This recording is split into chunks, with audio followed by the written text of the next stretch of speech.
विषय पर क्या मार्गदर्शन हो, इसका चिंतन यहाँ होने वाला है। तो अगर मैं आज वो मार्गदर्शन कर दूं तो फिर वो चिंतन का काम क्या होगा फिर उस मार्गदर्शन को करने के लिए अधिकारी मैं अपने आप को नहीं मानता। समाज का प्रवाह चलता रहे, निर्बल रहे, प्रदूषित न हो, इसकी चिंता करने का काम मुझे दिया गया है। और नदी का प्रवाह ठीक रहे, बहता रहे, प्रदूषित न हो, सबके लिए पर्याप्त रहे, इसका चिंतन आप कर रहे हैं और आप प्रत्यक्ष काम भी कर रहे हैं।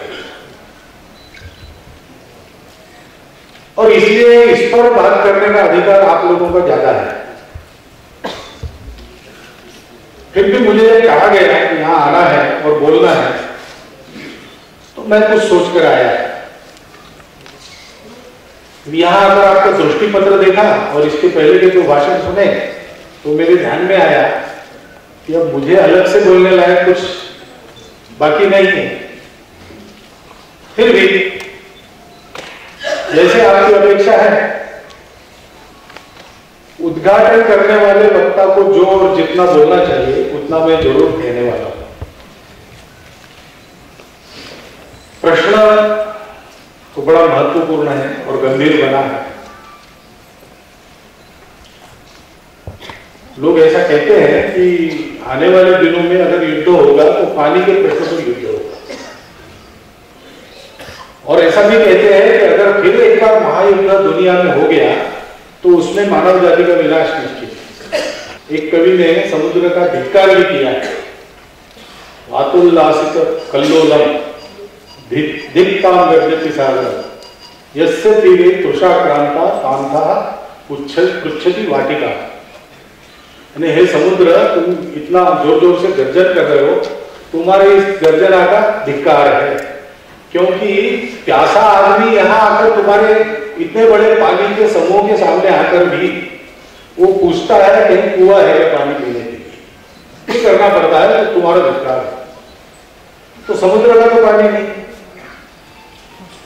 तो भूजल स्तर को कायम रखने वाले मीठे पानी के जो सारे प्रवाह है, जिनको हम नदी कहते हैं, नाले कहते हैं, और वर्षा उनको भरने वाली, उससे ही सारा जीवन चलेगा। और वो इतना कम कभी ना हो जिसमें आपस में लड़ना पड़े। ये चिंता तो सारे विश्व की चिंता है,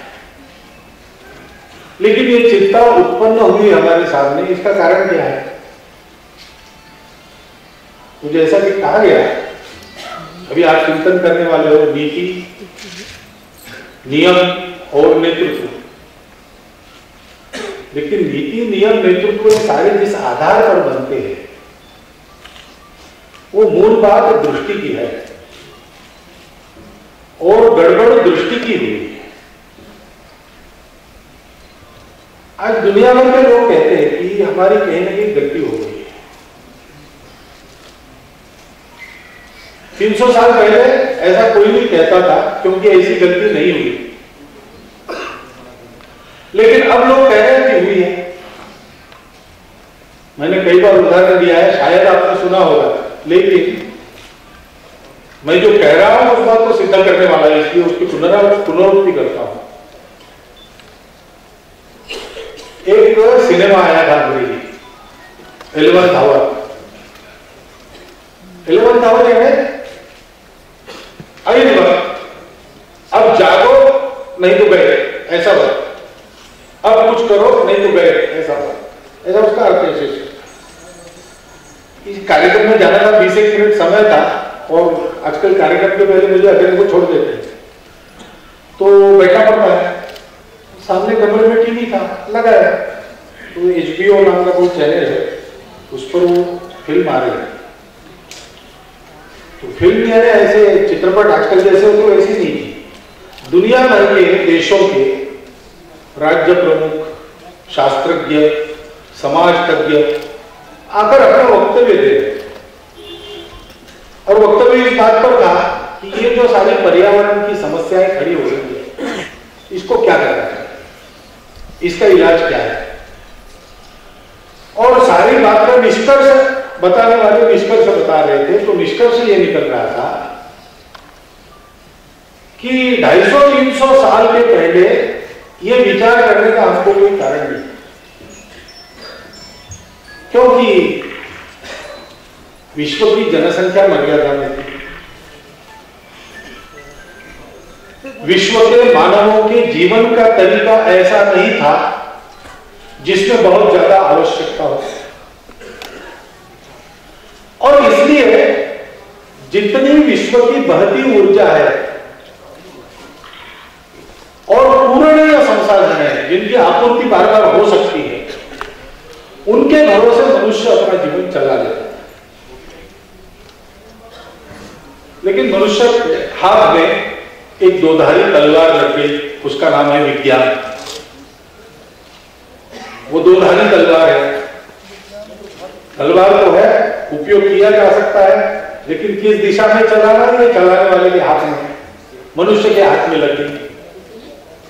और उसके कारण अपने जीवन को कम परिश्रम वाला, कम कष्ट वाला और कम परिश्रम कम कष्टों में अधिक जरूरतें पूरी करने वाला, जरूरतें बढ़ाकर उसकी पूर्ति करने वाला, ऐसा एक साधन उसको मिल गया। और मनुष्य ने अपने हवस के चलते, अपनी लालसा के चलते उसको विपरीत दिशा में चलाया। उसने पृथ्वी की जो अपूरणीय भंडारे थी, जो सारे भंडार थे, उनको कम करना शुरू कर दिया, उसकी पूर्ति नहीं हुई। और उसकी पूर्ति करते समय पृथ्वी के बहती ऊर्जा को बनाए रखने वाले जो सारे सृष्टि जीवन के घटक थे, जैसे जंगल है, उनको भी नष्ट करना शुरू कर दिया। तो जो भंडार है वो खाली हो गए, और जहां से आए हुए भंडारों में वो सारा खाली पड़ गया। और इसलिए मनुष्य का जीवन अब खतरे में आ गया है। इसका उपाय क्या करना चाहिए? तो उपाय यही है, मनुष्य को अपने जीवन के उस तरीके पर लौटना होगा जिसमें आवश्यकताएं कम है, और आवश्यकता की पूर्ति के लिए सृष्टि से हम जितना लेते हैं उससे ज्यादा वापस करते हैं। इस तरीके की ओर फिर से लौटना पड़ेगा। ऐसा दुनिया भर के राज्य प्रमुख, वैज्ञानिक, समाज तज्ञ इनकी चर्चा का निष्कर्ष उस फिल्म में बताया गया। एक फिल्म को मैं प्रमाण नहीं मानता, लेकिन है ये बातें आ रही है। जो ज्ञानी लोग हैं, जो चिंतक लोग हैं, उन सबके कहने में ये बातें आ रही है। तो दृष्टि क्या होनी चाहिए? यही बात है, हमारी दृष्टि बदल गई, हम विनाश के कगार पर आकर खड़े हैं।